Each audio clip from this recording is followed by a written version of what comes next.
Howdy, howdy. We are alive on a Wednesday night because we have a very special thing to share. We actually have a pre-recorded interview with Ira Steven Behr that Dave and I are about to drop on all of y'all. But yeah, we're live right now to present it. So, Dave, I think we're ready to get the show started. I see that there's people in the audience. Right on.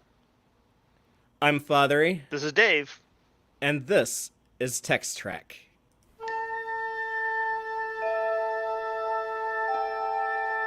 Engage.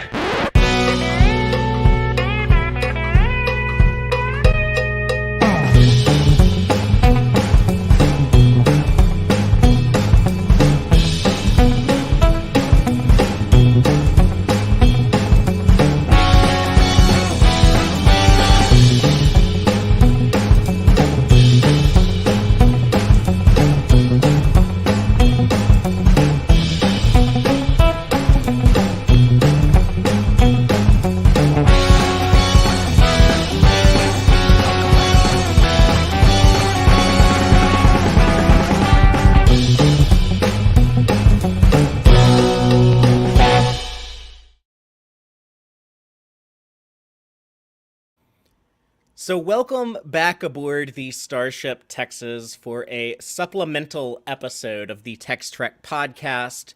We'll still do our regularly scheduled show live on Friday this week with this week's episode of Strange New Worlds Among the Lotus Eaters, right? That's the name of it. Right? So, yeah, And we're also going to have the Thursday show, right?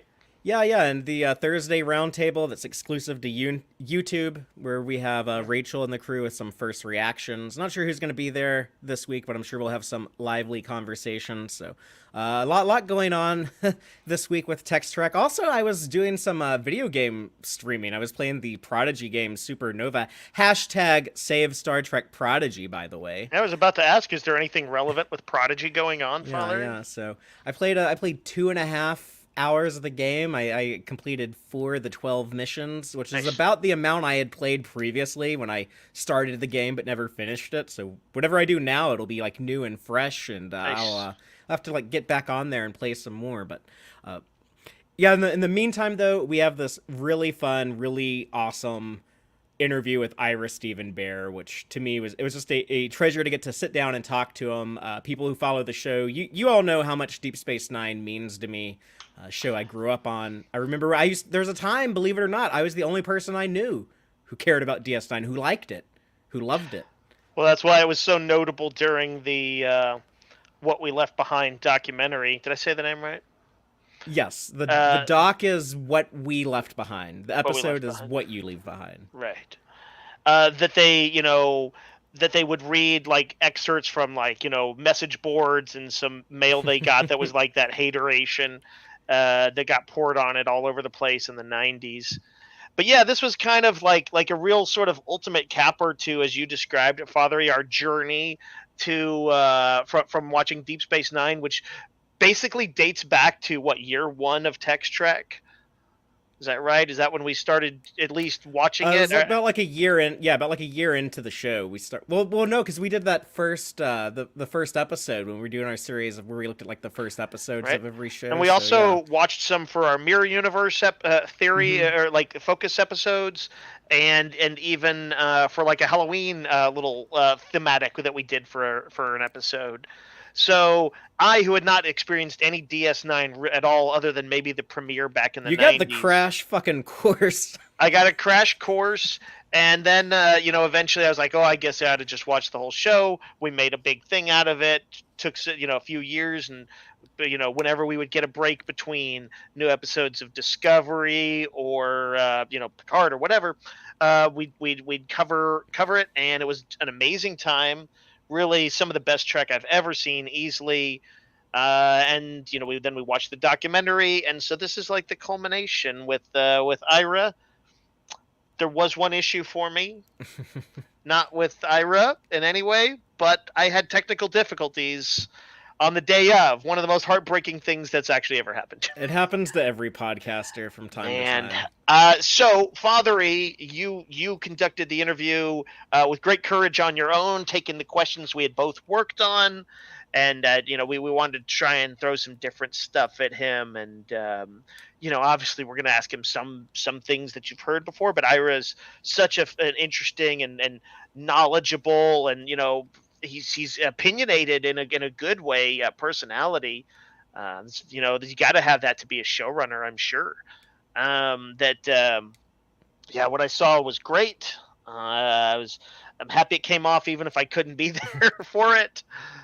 Um, so yeah, I'm looking forward to giving it the full rewatch here. Well, folks should stick around to the end. Ira was very generous with his time. He talked to me for about an hour and a half, so I'll go ahead and hit play on that in just a second. But stick around to the end. He does have some comments about Dave's misfortune and unfortunately missing out on the experience. But he did compliment your questions. He said at least you had some good questions in Hey, there. good. All right, right on. But yeah, we you can actually, those who watch this on YouTube or wherever, you can actually see his cat Nog the cat is present during the interview. We talk about DS9. We talk about the writers' strike going on now, the WGA strike. We talk about just some of Ira's experiences, his connection to Texas. So we had to bring that up with us being Tex-Trek, the home of Star Trek fandom from deep in the heart of Texas. So on brand for us. And Ira, he talks about Michael Piller a lot, who laid the groundwork, the foundation for DS9, and kind of set him up to come in as the showrunner after they developed the premise and the characters and stuff. So when he mentions Michael, if people don't remember who he's talking about, that's actually going to be Michael Piller. But yeah, I think that's all the He became context. showrunner in season 2, right? Season. I mean, like, he was involved with like the writing from early on, but yeah, it became like his show in season 3 was kind of Got when it. they handed the reins fully Right on. over to him, and then almost immediately started telling him like, wait, no, like, stop doing all this stuff that you're. So he talks about like that experience, kind of about how what it was like. And Tumultuous times, but yeah, great so times too.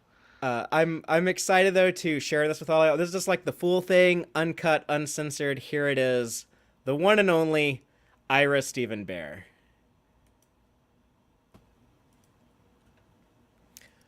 Hi, I am so happy today to be joined by Star Trek writer and producer Ira Steven Behr. Ira, how the hell are you doing? I'm doing well, Steve. How are you doing? I'm pretty good, pretty good. It's hotter than hell this time of year in good old Austin, Texas. But other than that, I can't complain. I Uh, spent a couple of really wonderful days in Austin, Texas, at the film festival. South by. South by. I had a film in that film festival a few years ago. It was fantastic. A couple of days. I love being down in Austin. It was great. Well, you should come back. We're a fun city most of the time. Well, I'm trying to get another indie film made, so if I ever do, I'm sure we'll get back into the South by Southwest, and I'll come back down.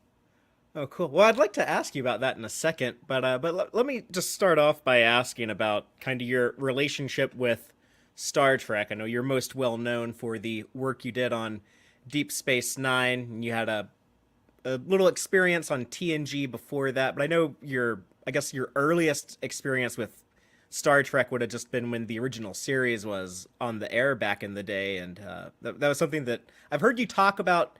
You watched a little bit as a kid, but I've never heard you like go into detail about. Do you remember like how you discovered that show or first got into it, or were there any characters or episodes that you're a particular fan of that stood out to you?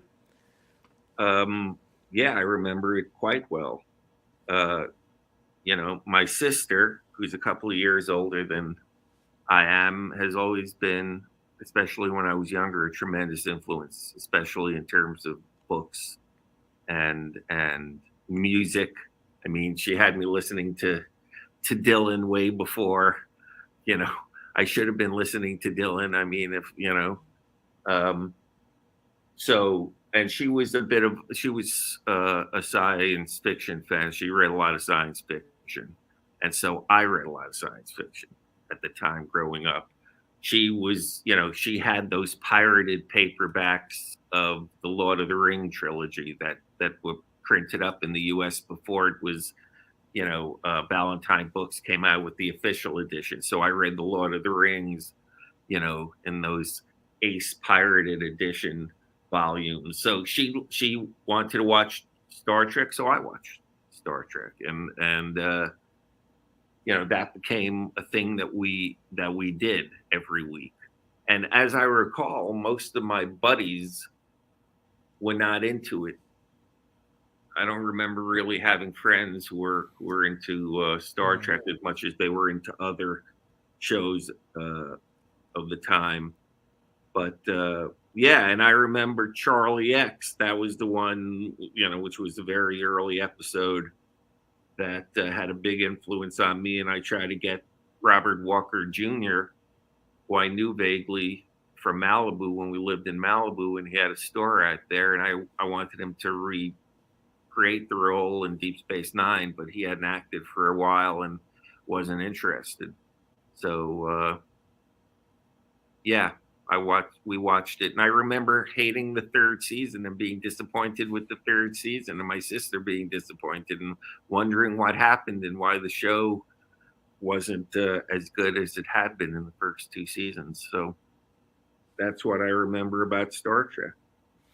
Well, so that must have been crazy for your sister when you started, working on Star Trek. Well, yeah, I mean, when I left, and told her about the misery about season 3 of TNG, she was like, okay, but you took your shot. It's amazing you had that chance. And then when Mike came back and started to seduce me into coming back on Deep Space Nine, my wife was like, she liked Mike a lot, so she was for it, but my sister kept saying, do it, this is a second chance, so it went south, with the first time, but give it another chance, it's another chance. Who gets a second chance to be to work on a Star Trek series? So yeah, she was very positive about me doing it originally and then coming back to it. And the other thing I remember, which has stuck in my mind about acting, is I was as with most kids, you want to be Kirk, you want to be Shatner, you want to be a swashbuckling hero who seems to be, having romantic clinches with all the guest star women of the galaxy, and so that all seemed good. And one day I remember we were watching the show and I was saying something about how cool Kirk was, and my sister said, watch Spock, watch Leonard Nimoy. I said, what do you mean? She goes, I know you think he's doing nothing, but really he's the one who are holding all these scenes. He's the one you should be watching. It looks like he's doing nothing, but he's doing everything. And that became a thing about just acting in general as I learned the business and started paying a lot of attention to actors. There's a lot of different ways to skin the cat when you're an actor. Sometimes you go big and sometimes you go small, and sometimes going small is the way to do it. And then my favorite actor growing up was Steve McQueen, and that guy knew how to do very little and make it seem like a lot, and Nimoy was doing that as Spock. Yeah, they were really like a cool dynamic duo with Shatner being so big and Nimoy being so subtle. That was so much like the magic of that show. It's just like the two of them and the performances, the way that they, I think, interacted with each other. So that's cool to hear about your, your relationship with Star Trek starting off. I got to ask you about your relationship with Texas. You mentioned you like hanging out in Austin. I know that, we've talked to three different freelance writers that you bought stories from that were all from San Antonio. We know that just from watching the show, Julian and Miles, their love of the Alamo. So, what was the origin of all of that in Deep Space Nine? I heard that you're a fan of the Alamo itself. Um, well, yeah, I used to say I was an Alamo nerd. Um, I've been down with some buddies, I think, either 13 years we went down to San Antonio, something like that, somewhere between 12 and 14 years we spent time down in San Antonio, basically hanging out in front of the Mo, hanging out in the Menger bar, and then driving down to Bracketville, where the FOMO stood, which Oh, was for the movies. the John Wayne Alamo set that unfortunately is no longer open. But we used to go down there, and literally they knew us so well down there that they would close up at 5 o'clock, and we would stay there with this gentleman Richard Carilla who worked down there, and we'd stay there till midnight. I mean, the place would be locked up, and we would be sitting in the back of the FOMO chapel with a couple of bottles of libations, let's put it that way, sitting in the dark on the ground in the back of the chapel under the Texas stars. It would be pitch black. You could not really see anyone's face. It was so dark. You just see shapes sitting there around you.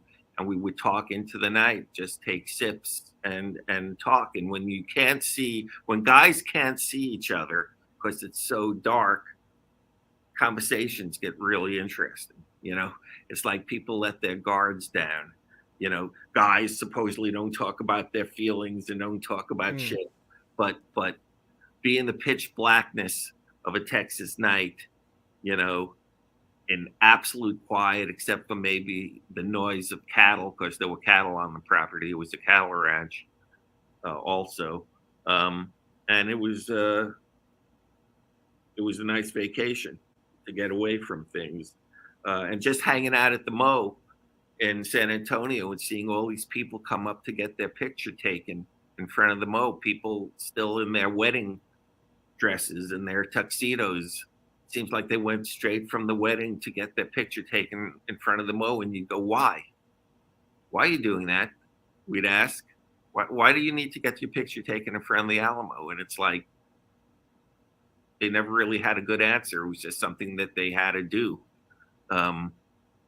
So it was just fascinating to watch people, telling their kids about how Daniel Boone died at the Alamo. And it's like, Jesus Christ, Daniel Boone.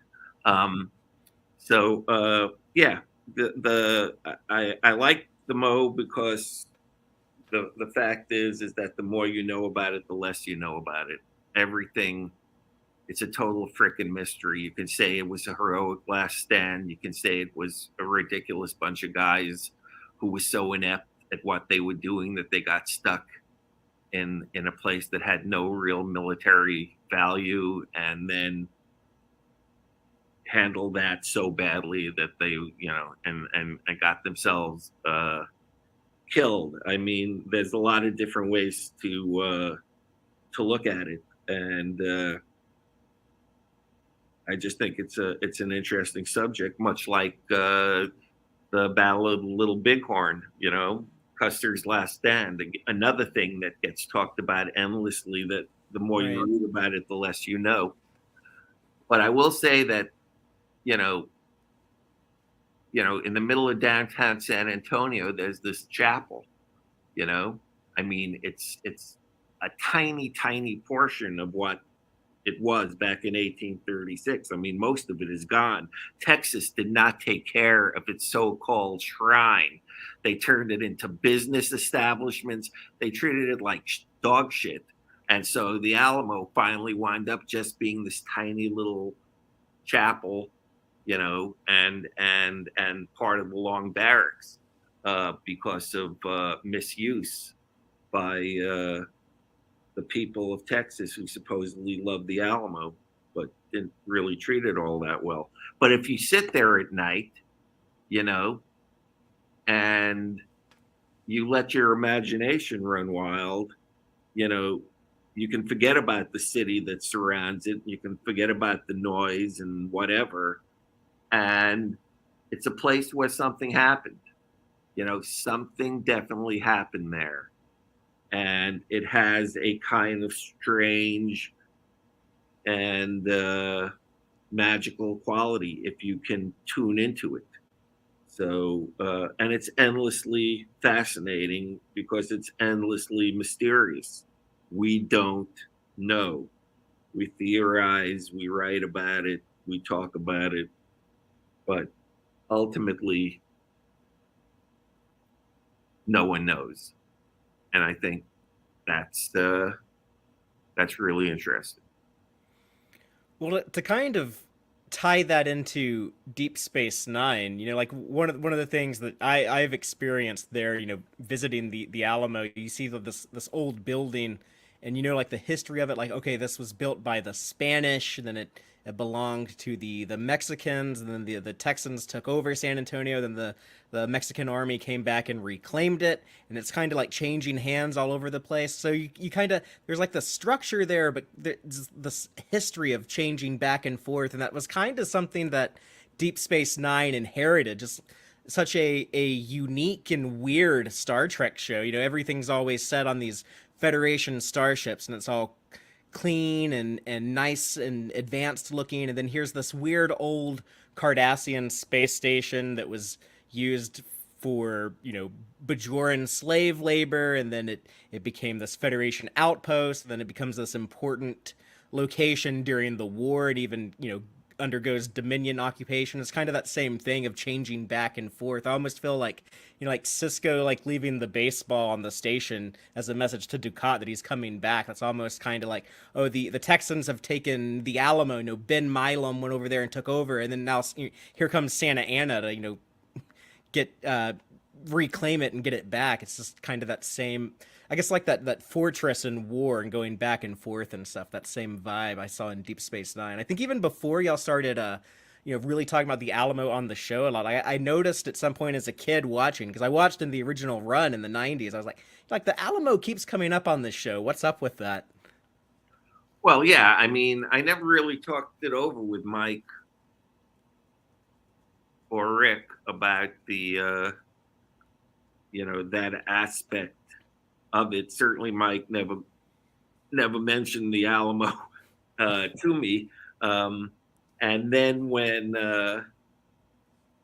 we started doing it, and it got to a point where all the writers wanted to throw in Alamo references, and I had to actually like cut it back, rein it in, yeah, so that it just was not, And then we at one point we even talked about doing a holosuite episode where they actually go back. But I knew that wasn't going to look good. I knew we weren't going to be able to pull that off. So we decided not to do it. But, I mean, the thing was that Mike and Rick came up with this really fascinating take on the franchise, and Mike's, he said, you're going to like this one a lot more. It's going to reflect your sensibility a lot more. Blah, blah, blah, blah, blah. He would tell me this at the Dodger games we go to together. And he goes, just wait, you're going to see, this is going to be different. This is going to be different. And it was. And all I ever did, was take what they did and try to honor that, and try to take it and do as much with it as I felt it deserved. Uh, and then that suddenly became, what it became. It's too dark. It's this. It's that. It's serialized. It's this. It's that. You know, uh, but you know, don't blame me. I mean, it was exactly what it was supposed to be. What they created. Um, and I think they should be given endless props for actually trying to do something different. I think the response made it tougher for a while for the franchise to actually do something different, because the initial response was not as positive as everyone was, I guess, hoping for. But I didn't have to worry about that. I didn't care much. Yeah, that's what I've heard, just talking to some of the people that have worked on DS9 and the people who worked on Voyager, which was largely concurrent with the show y'all were doing, and it kind of seemed like they were being restricted because uh, they were like, oh, we need to make sure the show's more like Next Generation, because Deep Space Nine get too weird and too dark and too different, and kind of scared the Voyager people, I guess, into being a little less ambitious, maybe. Is it fair to say you're a bit of a punk rock dude? You have like the punk rock gene, and Star Trek. My co-host Dave wanted me to ask you this question. He kind of worded it as, Star Trek is like a classical music franchise, but then they bring in this punk rock guy on Deep Space Nine. You think that's like a fair way of looking at it? I mean, possibly. I mean, I also, that music meant a lot to me. And getting back to my sister, she was a rock and roll photographer for a lot of years, so I got into Nice. a lot of concerts back in the city, back in the day. In this, so I got to see, the Clash multiple times. I mean, a ton of people. So, the music that came before that, I came to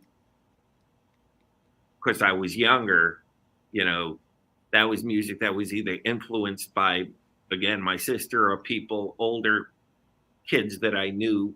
So, you know, I followed their lead. That's how I got into the Kinks and whatever, Yardbirds, blah, blah, blah, blah, blah. The music I discovered for myself, you know, the New York Dolls and Iggy and the Velvet Underground and then the Pistols and the Ramones and all that. That was more of my own, you know.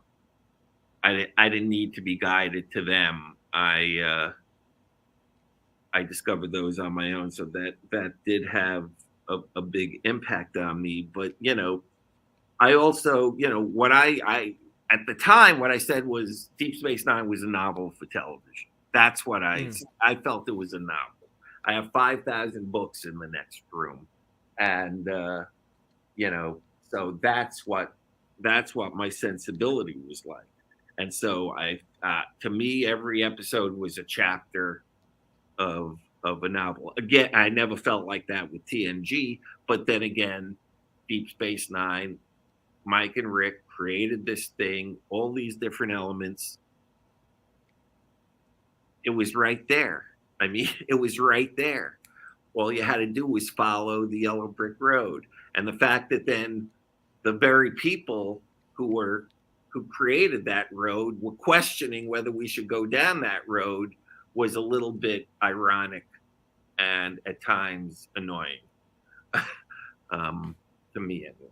Yeah, no, I'm sure. It sounds like, like they hired you to do a job and then you started doing it so well. They're like, I don't know if we want you to keep doing this. It's too much. We can't handle it. So, yeah, I'd be annoyed with that too. It sounds like you had like really thick skin though. In the documentary, you talk a lot about how You didn't care if there were, harsh criticisms. You were making the show you wanted to make, and you knew when it was good, and you didn't care what other people said.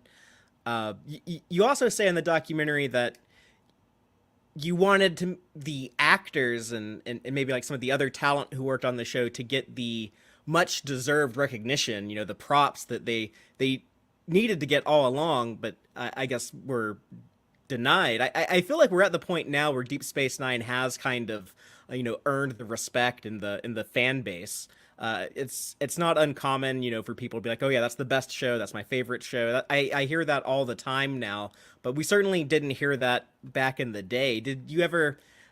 Feel did you ever feel guilty, like, oh, I'm making the show I want to make, I don't care if other people complain about it? But did you ever feel like maybe that got in the way of some of the actors, some of the other talent on the show from getting that praise, that recognition that I'm sure they were all craving? Well, I mean, no, because we all, I felt we were all in it together.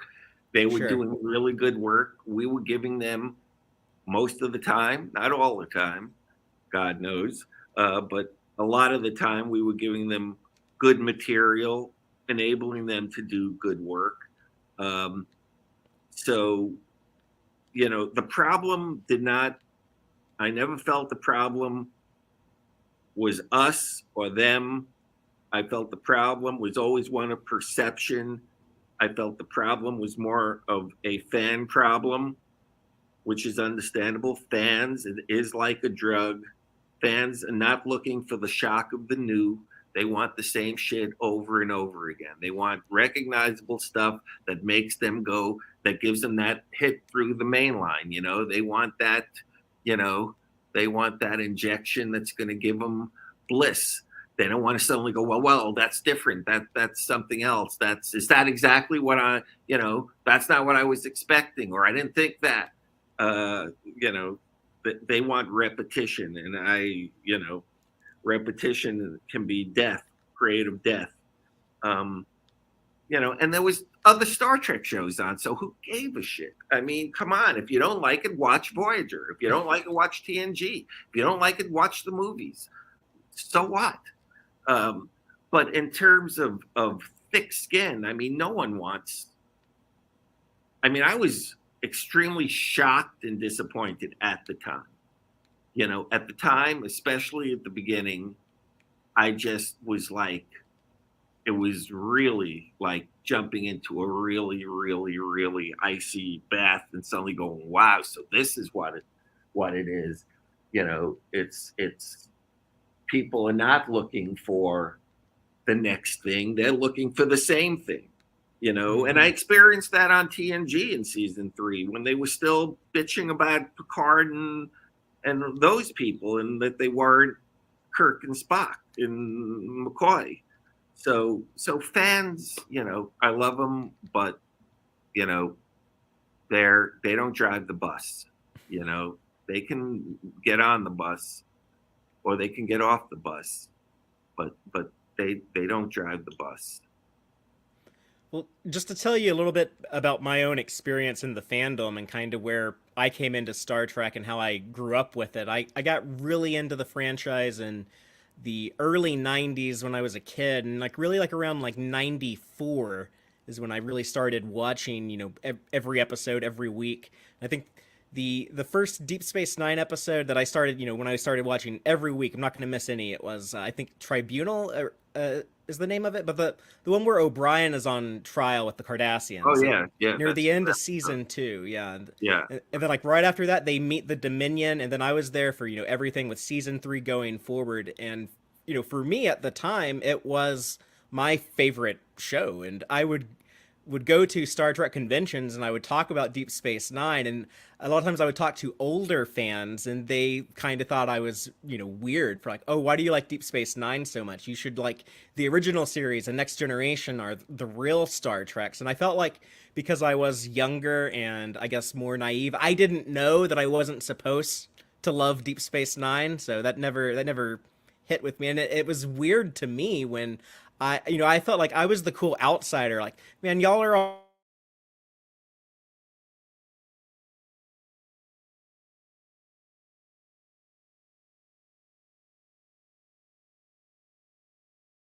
Loved, but I'm so glad that it got there because I think y'all deserve that recognition. Y'all deserve that praise. I think it was game changing, and the shows that they make now, the current Star Trek shows, boy, do they sure stand on the shoulders of a lot of the stuff that y'all did.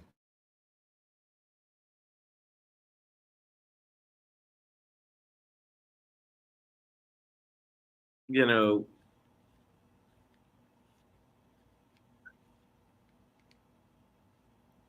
look, we put it out there, all of us, and the show, as I said, I think in the documentary, the show hasn't changed. You know, it's the exact same show, as we all know. They haven't even Mm-hmm. boosted up and given it, a Blu-ray HD upgrade, any of that. It's the same damn show. But the response has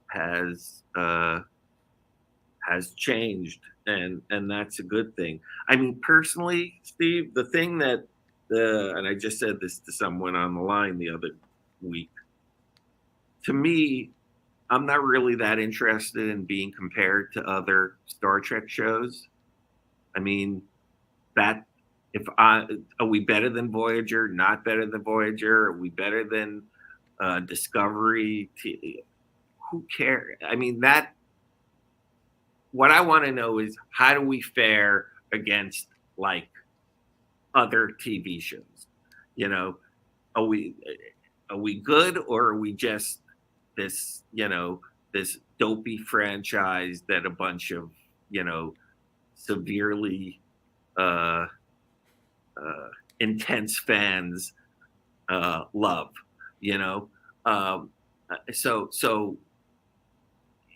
I'm more interested in the broader spectrum of of the creative landscape, the TV landscape, of the '90s when we were actually on, and today, because the the fan thing. I mean, back in the day, as I'm sure I used to say, can't they just take Star Trek off the name of the show? Can it just be Deep Space Nine, and then just have to be, you know, have to be judged on its own, not as a Star Trek show? Um, so I find that kind of like a creative stifling dead end. You know, is it you know you know Discovery? Name all the shows. Lower Decks, Strange New Worlds, whatever it is. You know, that's great, and certainly I want the franchise to survive and prosper and do all that good stuff. But personally, I'm not that interested in where we fit in. Yes, I wanted the actors to get some of the I wanted to interview the actors originally, just to help talk them through it and see that looking back they should be proud of what they did, which I'm sure they were already, but to be able to say it in the public forum is a freeing thing, you know. Um, so that was important to me. But this endless, am I a Voyager fan? Am I a Deep Space Nine fan? Am I a TNG fan? There's a kind of childlike element to it that doesn't really uh, float my boat. Not many writers get a chance to revisit a past project on the level that you did, doing the documentary. When you were doing that, and I know it must have been such a labor of love for you, because y'all were working on that thing for years and did such a phenomenal job, and it felt like the project just got bigger and bigger and bigger, and everyone loved it. It seemed it was well worth the wait. But when you were going back and revisiting all these memories from the show, was there anything that, you know, stood out that kind of surprised you as it was painful to revisit, or things that you might have forgot, like how much they meant to you, that was kind of like, oh wow, I'm so glad I can reconnect with this. I forgot how much I cared about this. Well, definitely, Steve. I mean, in terms of how much I cared about it, how much I think we all wound up caring about it, that was really a good feeling. And you have to remember, like, for 13 years, Deep Space Nine was in the rearview mirror. I mean, I wasn't, you know, I was close pals with Jeffrey Combs, and you know, I'd see some of the actors and always had good vibes with the actors, and I, you know, worked with Robert and Renee and Ron, and I mean, the writers are a whole different thing. That's a, you know, a close knit group, but so, you know, I had a certain connection to Deep Space Nine, but I certainly hadn't watched an episode or thought of what the show meant or thought about any of that stuff. I had like a nice vacation, you know, a separation from any of it. And then when I got, you know, when Dave Zappone conned me into getting involved in the documentary, it was, I felt I was coming to it quite fresh. If you ask me what was the thing that, you know, surprised me and kind of like freaked me out the most, was when Nana Visitor said, "Oh yeah, I just thought you were another suit."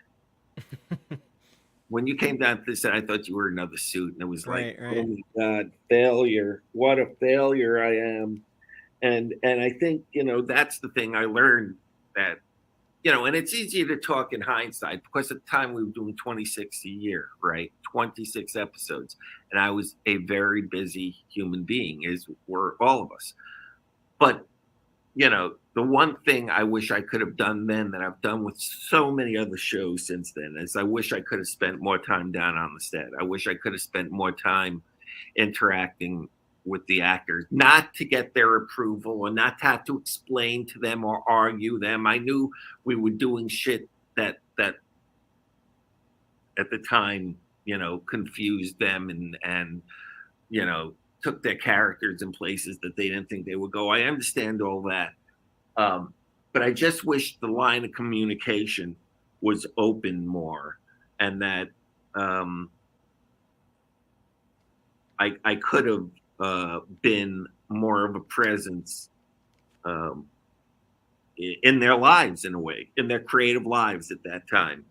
And that's on me, you know. And yes, I have the excuse that I was very busy, that Berman had a culture of not, you know, necessarily sharing things with the actors and not spending too much time with the actors. That was pretty much the culture of Trek.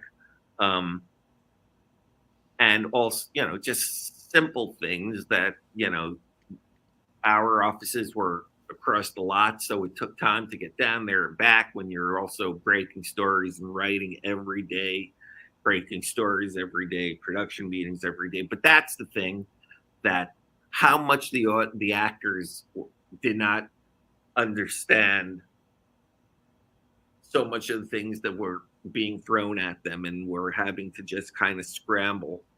So that was probably the biggest feeling, that of kind of,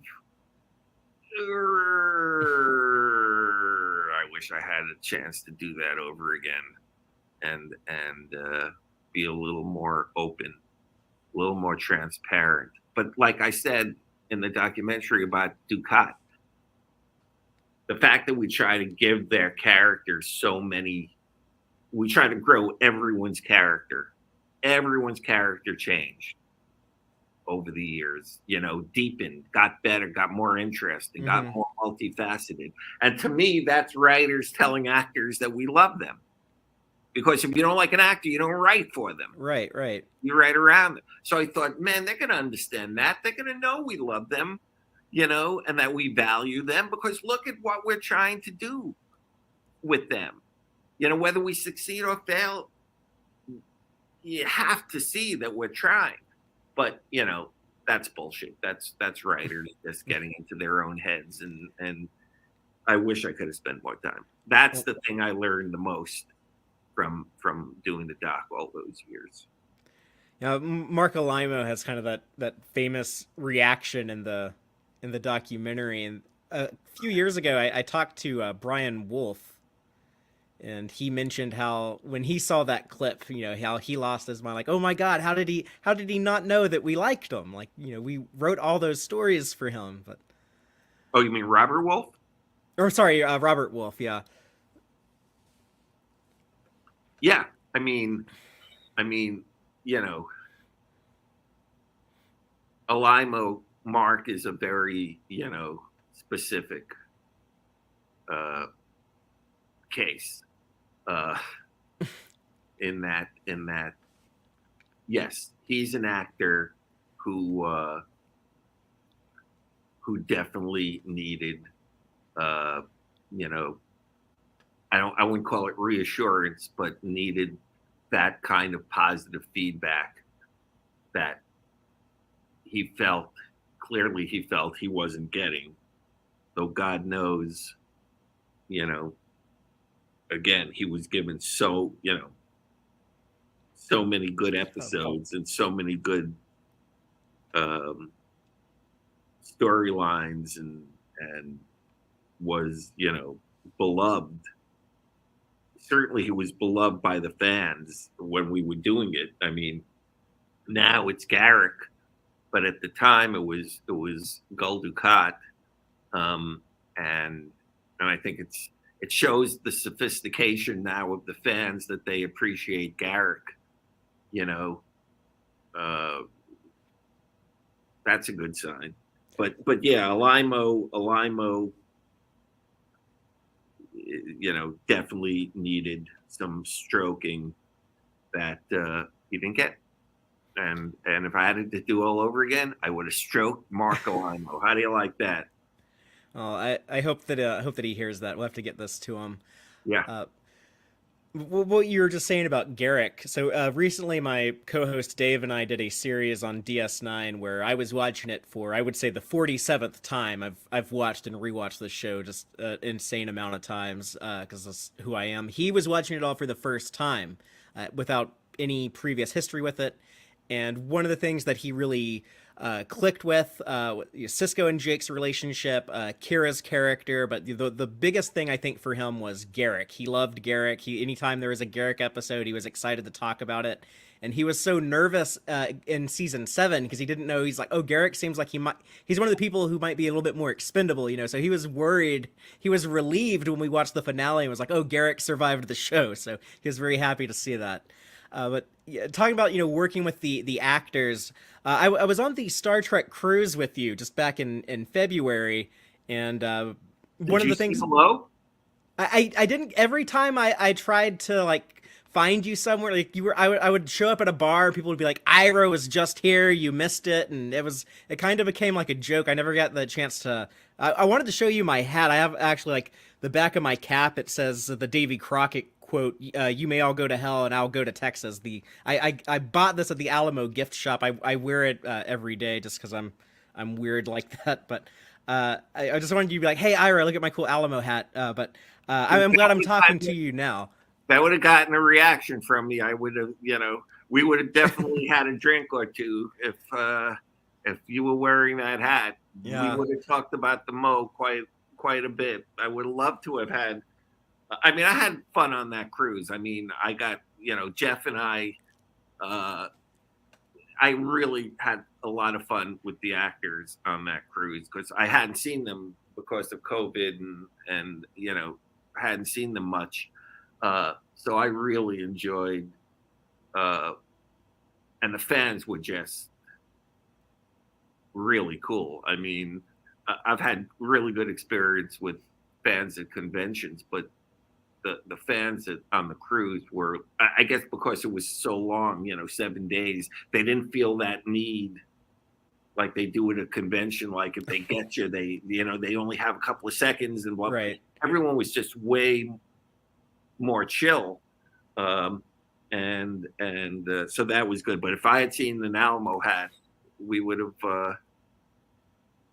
I would have definitely given you my time and attention just to talk about something else other than Star Trek. That's what my plan was. I was like, everyone on this boat wants to talk to him about Deep Space Nine. I'm going to be the only one to try to talk to him about something different. But that would have been cool. I did make it to some of the panels you were on, though, and at one point you said something that I thought was kind of profound. I wanted to write it down and make sure I got it right, but you talked about, working with Avery, and I wrote this down when you said it, but you said, we thought Avery was the toughest person to work with, but he is the most vulnerable. And the I guess perception of him is like this big tough guy, but actually he's a sensitive dude. Could you talk like a little bit more about that, and I guess just what's the misconceptions about Avery Brooks and what you'd like people to know about him? Well, I mean, every time I talk about Avery, all I can think about is how much Avery would hate probably me talking about Avery. But that being said, and I don't know if I said this at the panel or not, but I mean, literally, when I went back to Deep Space Nine, and remember, I was I forget what I started out as a supervising producer, maybe on the show. I think that's right. Yes. So I'm like a supervising producer, which I'm still the number 2 guy to Mike, but I'm getting calls from executives who I know telling me, don't work with Avery Brooks. He's a handful and he's tough and he's a problem and he doesn't like white people. And I mean, really like intense things. And I'm going, Jesus Christ, number one, he's hired. I think he was hired by then. Maybe he wasn't. Maybe it was just, I don't know, but it still baffled me, that they would take the time and call. I was going to say, call Rick, call Mike. I mean, don't be calling me. And I couldn't understand, that's a strong reputation to have garnered over, the time he spent doing whatever he was doing. I guess Hawk or Spencer for Hire. I don't know. I didn't know, and I didn't want to know. As I've said many times, Avery's the most fascinating guy I've ever worked with. He is by far, I spent 13 years. That's why I went back to that convention, was to see Avery, because I just had to see Avery again and see what that would be like. He's, incredibly talented, incredibly intelligent, and incredibly commanding and unnerving at times. And I know a lot of the other actors, were constantly in a state of either confusion or, they never knew what to expect from Avery, at times. He was very formal with people. Mr. Brooks, I never called him anything but Avery, but there were people who worked with him for 7 years on the set who always called him Mr. Brooks. And he seemed to need that, that respect. And like I said, he could be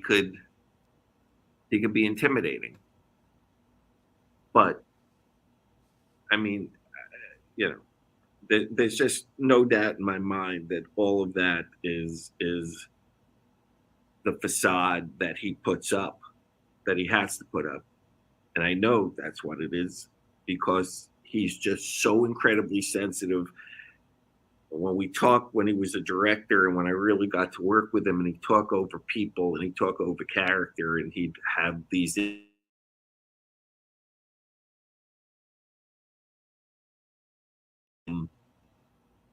that does not come from just being a tough guy. That comes, or a commanding presence or an intimidating presence. That comes from really understanding the human condition. And the only way you can understand the human condition most times is if you've had to suffer through the human condition yourself to really realize what that means. And so, yeah, I just felt he was extremely vulnerable, extremely in touch with his emotions, and he often had to hide that. And it could be difficult at times. But like I said, I have a propensity for difficult people. I find them more interesting than the run of the mill. And I just felt his talent and his insights. I just felt alive, and like I had to be the best possible me every time I was with Avery, and that's what I like about people. I like it. I like people who force me to be, the best me I can be, the most alive, aware person that I can be. Of course, I could bullshit, as well as anyone. I could fake it. I can fake it. We all fake it. We go through life faking a lot of things, and half-assing it a lot of the time, because you could get by half-assing it much of the time, because people want you to half-ass it, because that means they can half-ass it, and people don't want to be challenged. But Avery was a constant challenge, and I think it's because life was a constant challenge for Avery. And one that he could overcome, but still a challenge, So, I just, every time I saw Avery, every time I spoke to Avery, it was like, yeah, I want to remember this moment. I want to remember how I'm feeling. I want to remember how it turned out, and that doesn't happen a lot as we go through life. People don't make that big an impression. Yes, if you become friends and you're with them all the time, sure, that's a different thing. But someone who it's basically a working friendship,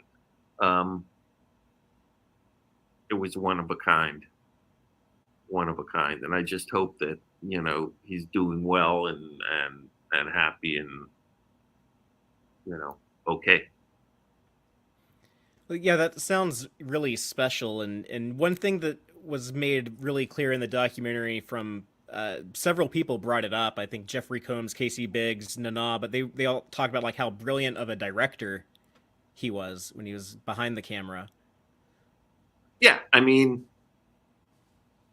there, Avery the actor and Avery the actor director, man, it was he just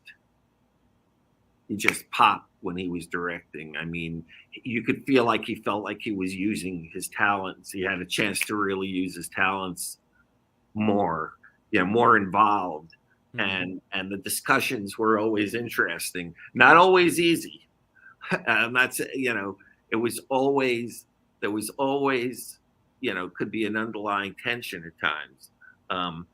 But yeah, it was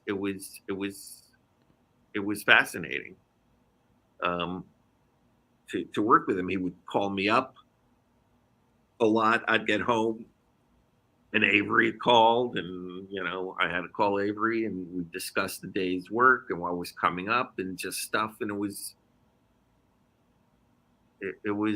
really good. And he would always, I love people who say things that surprised me, that, you know, that make me look at something that I think I know, and then make me look at it again and go, okay, I can see that is equally valid, or that's an interesting take, or that's a take on someone that adds to my knowledge of that person. And Avery was full of things like that.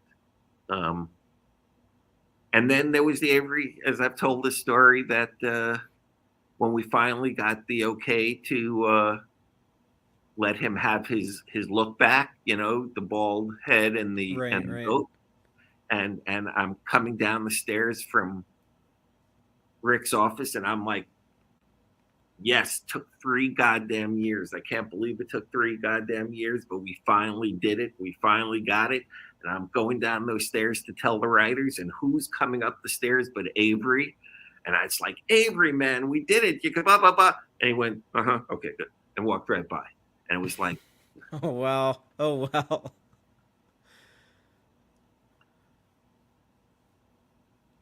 It must have stung. yeah, it did. It definitely did. And you know, and nor did it like 2 days later did he come over and say, you know, I appreciate the fact that you did that fight, you know, and I know that it meant a lot to you too. Never discussed, never nothing, you know.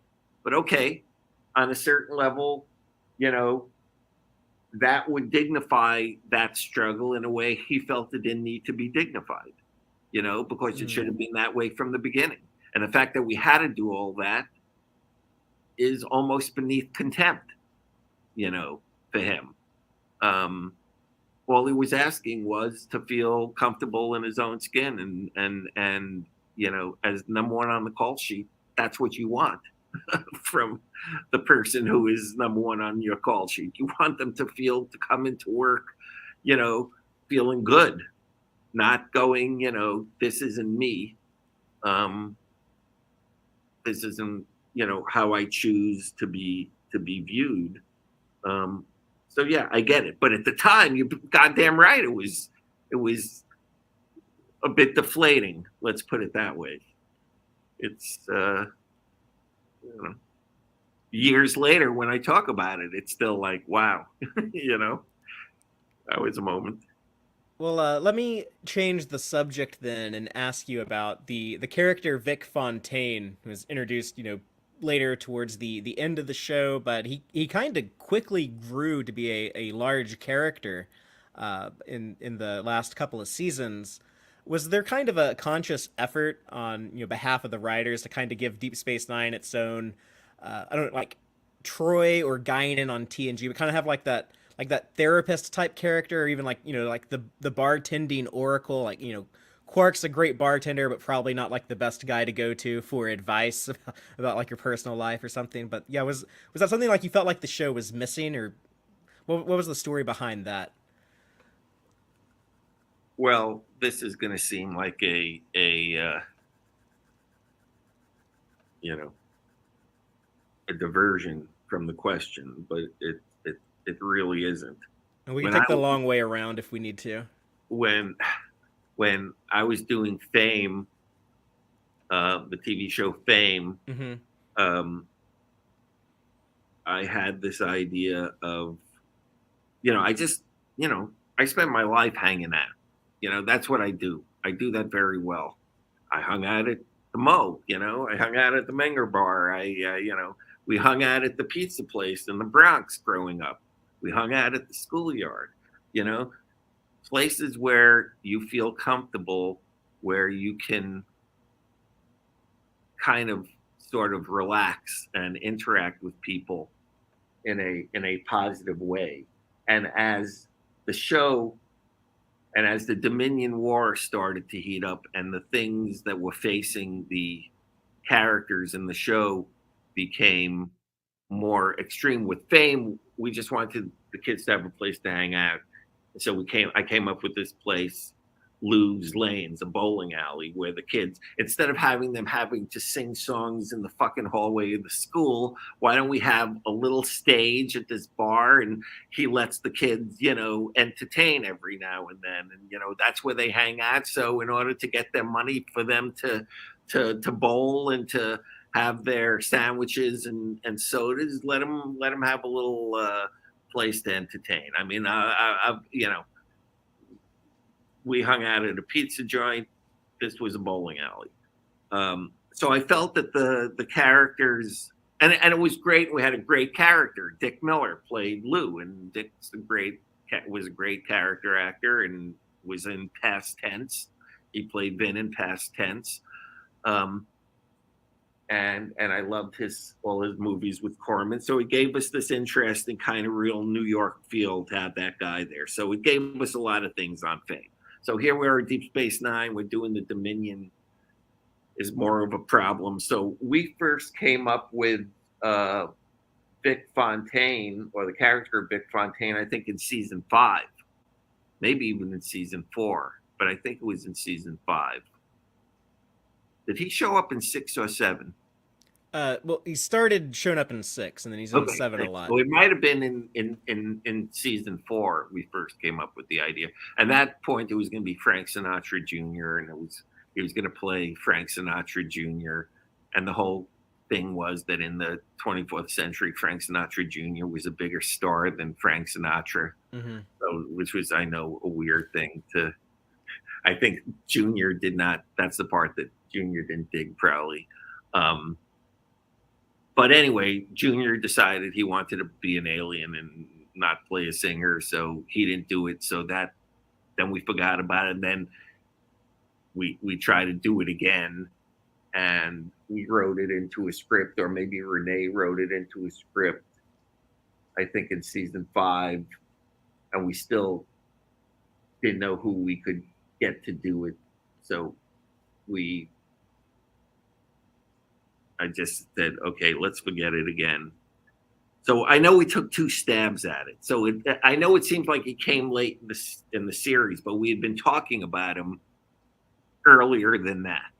Okay, so it wasn't like a last minute addition. It was something that had been brewing in my mind, and that we just could not figure out how to do it or who to do it. And then I remember driving in my car, where I had a lot of my best ideas for the show, going back and forth from my home to Paramount, or from Paramount to my home.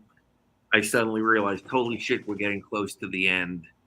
We're going to have one more season after this, and then it's done. Whatever we want to do, we better get it into gears so we don't have any regrets.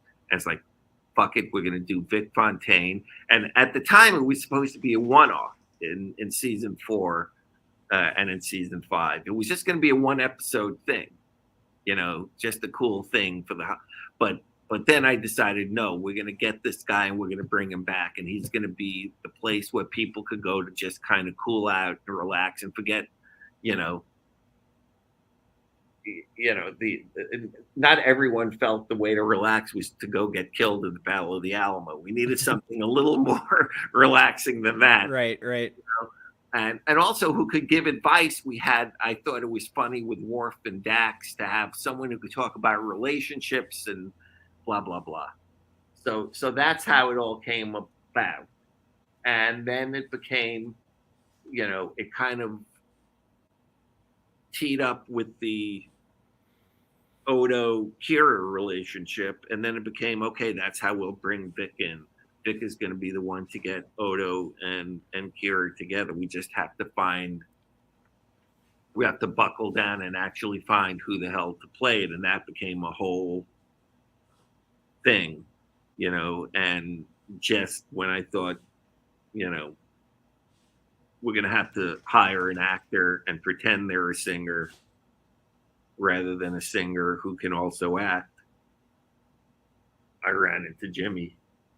And it's like, holy shit, Jimmy Darren. Why didn't I think of him right away? He hadn't acted for like a decade and a half, which is probably why. But it's like, oh man, there you go. He's perfect. And he was. Yeah, the dude is basically Vic Fontaine in real life. You're telling me. Well, I think he's going to be at Vegas this year. So, Well, that's cool. I had lunch with him a couple of weeks ago. I hadn't seen him actually for a really long time, since the pandemic, actually. Um, but we got together finally for lunch, and it was good. So yeah, um, I was hoping he was going to do the cruise. That would have been fun to have him on the cruise. oh But yeah, that'd be great. Yeah, if they could get him on there, it'd be fantastic. Well, let me shift away from Deep Space Nine right now. We are currently in the middle of the WGA strike. What day is it on now at this point? It's getting on up I there. on I believe Friday was day 60. The So last day of picketing was, I think, day 60. So it's day 60. so. Uh, let me ask. I know that you've been involved. You've been picketing. You've been there on the front lines. What is the important thing that you'd like people out there, the mainstream normies out there who don't know a ton about the industry, but they've heard about the strike going on. What's the main thing that people need to know about why the strike is important? Well, I think the concepts, the simplest concepts would be if someone came to you and said, "We want you to put in a lot more hours and do a lot more work for a longer period of time, and we want to pay you less money in order to do more work." Would that be something you'd be happy with? Would that be something you would go, "Yes, sir, I'm your I'm your man or I'm your woman"? Um, does that sound like a good deal? I don't think it does.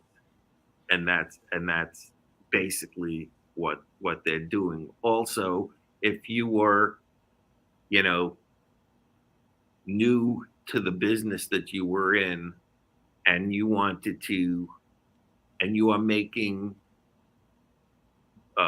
scale, right? The lowest amount of money they can pay you and get away with it legally. Um, and you wanted to move up so that you could get better pay, have a better job title, and have more responsibility and more of a chance to protect your work. And if they were throwing more and more obstacles to make it impossible for you to do that, so that you would be stuck forever being paid scale, would that be something that you would see as a good career opportunity and a good career, business model? The answer to that is no. So that's basically what is happening now um, in the business. And forget about AI. AI is, the other thing is they're trying to just get rid of us altogether. That's the ultimate goal, is not to have us, or the actors either. But that's too big. That sounds like the future. And one day there'll be no actors. It'll just be, you know, AI actors, who look like the actors you know and love, but it's not really them. The actors you know and love are dead, and yet they're still making movies. Um, so none of those things sound positive, and they're not. And the business it's hard for people to understand. I get it. The idea of show business has been ingrained for 100 years and more, in terms of, it's a place where you get paid a lot of money to pretend to do something else or to write, you know, stuff, and suddenly, you get paid all this money, you're living in these big houses. Um, but that's not the deal for most of the people in the business. That's the goal, but that goal is getting further and further away. And I think the business is at a real crossroads, and you're seeing that by the fact that 97% of the guild voted to strike, and 98% of SAG authorized a strike if need be, and they hadn't done that in 40 years. SAG had not authorized a strike in 40 years. So the fact that 98% of voters voted to authorize the strike tells you that people see the future, and the future does not contain them. Yeah, that's really scary, and we wish all the good luck to the writers union, and also whatever. We're still, I guess, waiting to see what's going to happen with the screen actors, if they're going to strike or not. But yeah, it's definitely alarming, and it's crazy to you hear about these corporations making like these record-breaking profits every year, these executives that give themselves these huge bonuses, and they don't want to pay the people that are actually making the product.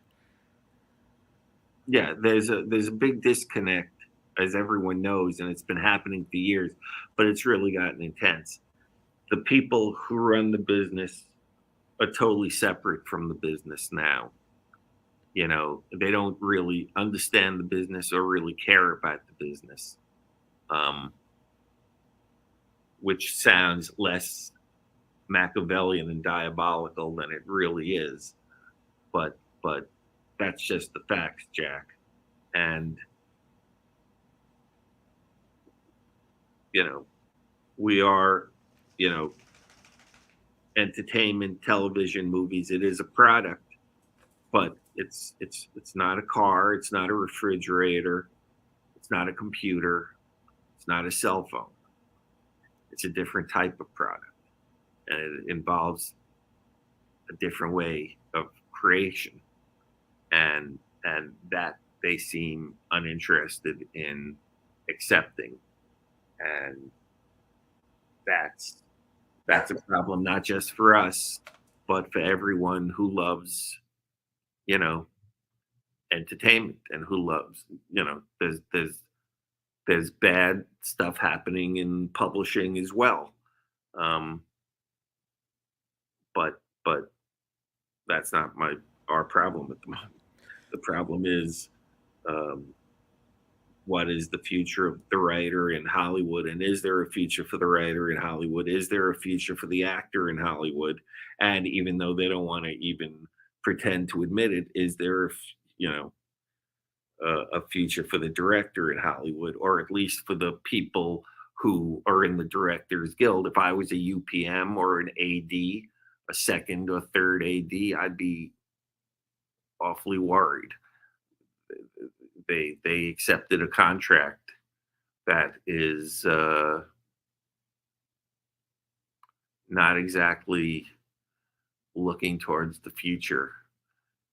It's a band-aid on the present, but I would think that their future is just as much in jeopardy, or not just as much, still in jeopardy. And we're trying to avoid that. We're trying to find the contract that will protect the business of writing scripts for television and movies, protect that for years to come. So we'll see what happens. Well, let me ask you a more positive question about the industry. Just you personally, what stories have you been really enjoying lately? Be it, TV, movies, books you've been reading, theater. Like what are some like the cool stories that have been resonating with you in recent years? Well, there's a plethora of good things out there. You just have to look for them. I think there's been, you know, a lot of great films are being made. I think Iranian cinema has done some wonderful things. I think German cinema has done some. There's a lot of great directors out there in the world. You just have to be willing to go beyond, you know, what you're told to, what date, deadline, and all these sites tell you what's cool and what isn't cool. But there's a lot of good films being made out there. Um, you just have to seek them out. Uh, Same thing with literature. There's a lot of good books, novels being written. TV, I love Reservation Dogs. I think is a terrific TV show. Painting with John is a terrific TV show. Um, what else? What We Do in the Shadows. I'm a fan of. A big Uh, Taika Waititi fan. I think he does some really good work. I think Harley Quinn, the animated Oh series, yeah, that was great. Yeah, I loved that. is the only superhero, whatever you want to call it, comic book inspired Mm-hmm. uh, piece of creativity that is worth preserving. Personally, um, I think it's a terrific show, as well as a strong show about women and feminism and queerness, and I mean it hits on it's just a brilliant TV show. I'm looking forward to the new Venture Brothers movie. I missed the Venture Brothers when that was in its heyday. That was my favorite show on television. Um, I liked Better Call Saul. I never saw Breaking Bad, but I Really? liked Better Call Saul quite a bit. Um, you know, I like Hot Ones. Nothing wrong with that. How do you think you would do on there on Hot Ones? Oh man, are you kidding? I'd be my if you want to see, I would have tears running down my face.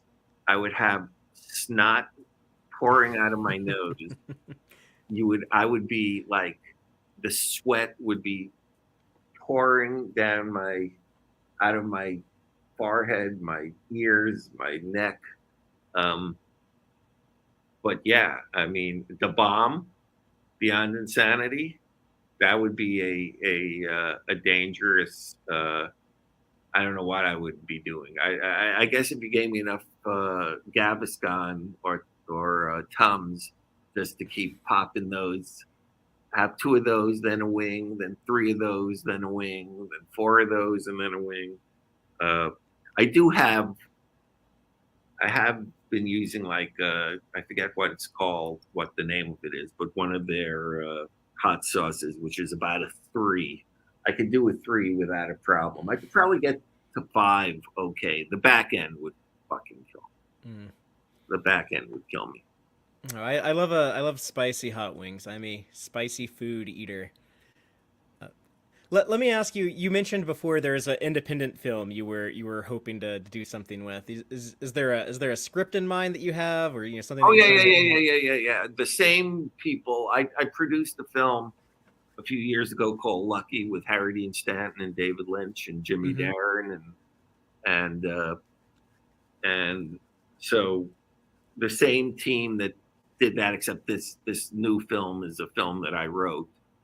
John Carroll Lynch, who directed Lucky, is set to direct this film of mine. Tim Sherstead, who was the DP on Lucky, is wants to be the DP on this. It's we're teamed with BCDF, the production company that did To Leslie, that they had a film nominated for an Oscar this past year in the Best Actress category. So we're sending the film out to actors now. It's just between the trouble with the business in terms of just finding money for indie films and the strikes. It's hard to get people to read, but I mean that's what I'm excited about. I mean, Lucky was, I had a fantastic experience, doing that film, which was a DIY kind of a film, and just. I mean, my wife said, I haven't seen you that happy coming home from work. And that's nice. That's dealing with Harry Dean, who was 89 years old and not sure why he was doing the film, working that hard. He was in every scene. And he just passed away, didn't he? He passed away 2 weeks before the film was released, which wow. was he never got to see. He got to see the trailer, but he never got to see the completed film. But it's the kind of film where there was an actor who was going to do, a lot of the actors were all friends of Harry who were going to do the film originally. And then once we had the actual schedule, people could not do it. So there was an actor who was supposed to play the owner of the bar, and he had to drop out. And the next day after he dropped out, I'm driving on Mulholland to go to Harry's house for a meeting. And standing on the side of the road next to his car is Jimmy Darren. And I literally did a U-turn on Mulholland Drive, which if you know Mulholland Drive is you don't do U-turns on Mulholland Drive. And I drove up to Jimmy and I said, Jimmy, what the hell are you doing on the side of the road? And he goes, well, he had to have his I think his Jaguar. I think it was his Jaguar. They had to come and pick it up. And of course, where he lives, the big truck that they were going to, with the flatbed, they were going to put the car on, couldn't fit. So he was meeting them on Mulholland Drive for some reason. I said, Jimmy, are you in town? And it's like, yeah. I said, you're not going to do any singing dates? He goes, well, not for the next month or so. I said, don't do anything. I'm going to call you in a day or two. Don't do anything. And then I went to Harry's house, and John Lynch was there, and I said, I think I found the guy that the Paulie that we need, and Jimmy Darren. And next thing you know, Jimmy had a job. So it was kind of like that magical thing. You need an actor, and there's Jimmy Darren standing by the side of the road. I mean, things don't get better than that. That's like, Yeah, he shows up when you need him. That's magic time. So indie films, you don't have, a studio or a network. I've always said the only thing I want out of the business is the opportunity to make my own mistakes. I don't want to make other people's mistakes. That's what I hate about TV. You're constantly being forced into making other people's mistakes. Not so much on Deep Space, because we didn't really have much of a network. We had no network really. And the studio didn't give a shit as long as we were on budget. It was really Rick. We just had to get past Rick. But with indie films, you're out there on your own, baby. What they're gonna see is what you wanted to do. So if it sucks, that's on you, and if it's good, that's on you too. So that's an exciting way to do your craft. Yeah, I can see why that's a good home for you. Like your style. Yeah, that's so anyway, we'll see. You gotta talk about having a thick fucking skin. You need to have a thick skin because you send the script out and it's 2 months, you never get an answer, and then you have to move on. You don't know if they read it or didn't read it or what. I mean, that's just business. So, got to Well, survive. Ira, I appreciate you being so generous with your time. If it's okay with you, I'd like to close out with just some quick lightning round questions. Just, quick answers. Don't have to think about them too much. How's that sound? Okay. Okay, number one, who was the funniest person on the Deep Space Nine set? Who was the funniest person on the Deep Space Nine set? Well, Deep Space Nine wasn't known pretty much for its humor, but certainly for me, the guy who always made me laugh was Jeff. Jeff was funny. Hmm. Renee could be funny in a very caustic way. What's a 1970s movie that you think more people need to see? Holy shit. 1970s movie that people need to see. I would say, Jesus, it could be, let's just say, Two-Lane Blacktop, Monty Hellman. Okay. Would you rather get drinks with Klingons or drinks with Ferengi? Wow. Probably neither of them. Yeah. If I had to be totally honest, it would be neither. Who are you drinking with then? Who am I drinking with? I'm drinking with my friends. If that's who I drink with. And you talked about music earlier. What's the song that everyone, after hearing this interview, they should run out and listen to? Sex and Drugs and Rock and Roll by Ian Dury and the Blockheads. Nice. Okay, and then one last question. This came from my friend Chrissy at the Infinite Diversity podcast. She wants to know, what is your beard care routine? Well, Chrissy, was it? Chrissy, yeah. Yeah. Well, Chrissy, it has changed over the years. From 2004 till around 2015 or 16, it was the hardcore. Every 2 weeks, we would bleach it, which is painful and caustic. You're breathing shit up your nose that you really should not be breathing. And then my wife would put this mixture of different colors. Manic Panic, I know, was one of them. I forget what the other ones were. And it would be dye, and I would dye the beard every bleach it once a month and probably dye it every 2 weeks. So that's how it was for most of it. Then, I just got tired of the bleaching. It just, it's not a healthy way to live. So my wife found this. It's called Overtone. It's a conditioner, they call it, colored conditioner. You have to do it more often, but you don't have to bleach it. You have to do it every couple of days to keep it looking spiffy, if you want to keep it looking spiffy. So I've copped that, and I've kind of like gone from being hardcore to kind of, go in the easy route. So that's what I do now. I use Overtone Extreme Blue every few days and get rid of the bleaching and the heavy dyes. There you go. Now we know. Now you know. People cosplay you at conventions. I see people dressed up as Ira Steven Behr with the purple goatees.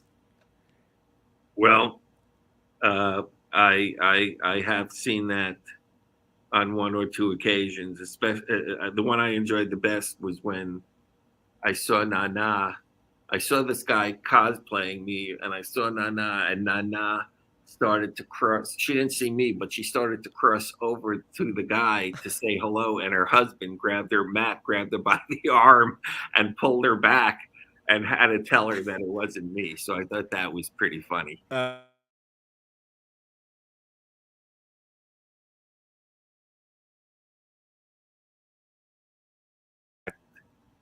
the two couples are going on. I think I'll remind her of that story now that I've said it. Oh well, tell her that Stephen Fothery down in Austin, Texas says hi. Okay. And are you going to be at Vegas, or did I imagine that? Like, were you on the flyer for there? Okay, but No.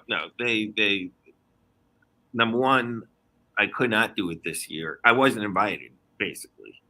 So I'm not going to be there. But as it turns out, I'm going to be in Arizona, visiting my kid. Right, it's the beginning of August. Yeah. Right. Well, who wants to be in Vegas in the beginning of August? You know, Well, who wants to be in and... freaking Phoenix in the beginning of August? That's true. That's true. 120 freaking degrees at 7:00 at night. It's going to be horrifically hot. But yeah, so as it turns out, I wouldn't have been able to make it anyway. But no, I didn't get an invite. Well, I'd like to see you at like a convention, or maybe like a future cruise or something. Hey man, you had me right there. You just didn't. What do you want?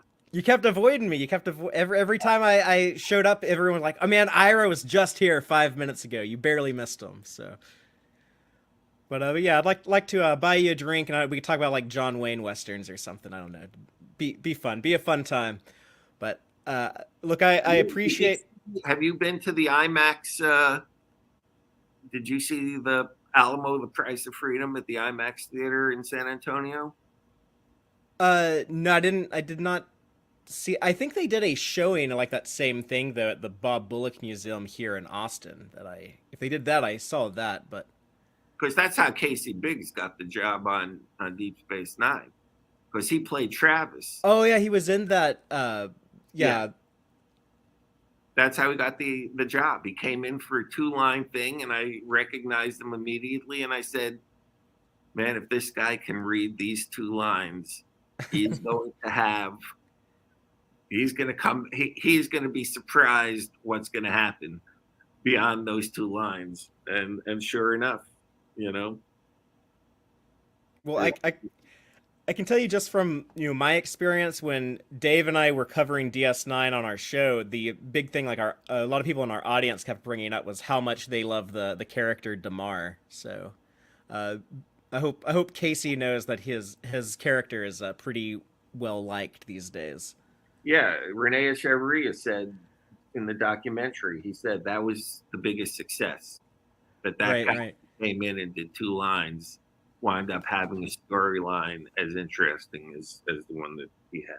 Yeah, I would say one of the best character arcs, and not just in DS9, but that entire franchise and their 900 episodes of various shows and movies. Yeah. Well, thanks, Dave. Wherever you are, great to meet you. It was a lot of fun. I enjoyed you. Good questions. Well, you're always welcome to come back. Hopefully, sometime in the future, we can have you back on board. Dave blew it. He had his chance. And better luck next time, Dave. Better luck next time, Dave. I'm thinking of you, though. Well, Steve, thank you. It's been fun. I had questions for you that we never got to ask, like why the podcast. That's what I really wanted to do. I wanted to ask why because there's so many goddamn podcasts. What got you into it, why you decided to do it, but that's going to have to wait. That's what we'll discuss. There you go. Discuss the Alamo and why the podcast and what you're hoping to get from the podcast. That's something that I've done a lot of these, but I've never actually interviewed the people who do the podcast. So I would like to know from your own mouth what your hopes and dreams are. Well, we got to leave the people watching and listening, something to come back for. So yeah, we can cover that in part 2 someday. There you go. Thanks, man. All right. Well, thank you again. You got it. Bye.